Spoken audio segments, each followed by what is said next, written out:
Want to create a simple normal map in GIMP? I'll show you how to create a normal map in GIMP using just a few simple steps. First, we need a base texture.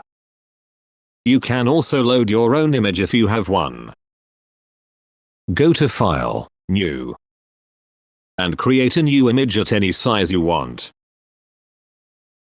Larger sizes will give you more detail. You can create procedural pattern. A good starting point is using render noise effect to generate some noise.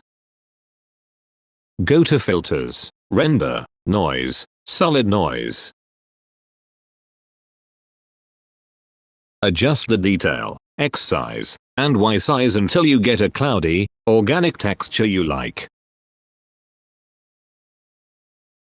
When you're happy with it, click OK. This will serve as the foundation for our normal map. Now it's time to turn this texture into a normal map.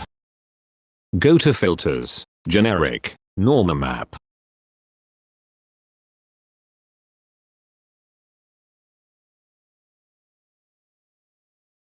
In the dialog box, tweak the scale settings.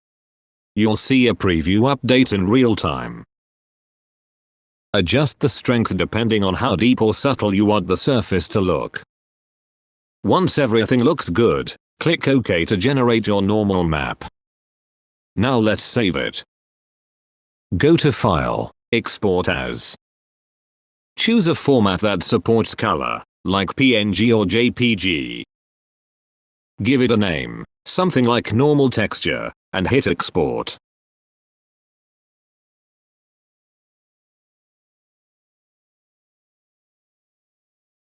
Your normal map is ready to use in your 3D application or game engine. And that's it. You just created a normal map in GIMP in just a few easy steps. If you found this tutorial helpful, don't forget to like, subscribe, and drop a comment below. Thanks for watching, and I'll see you in the next one.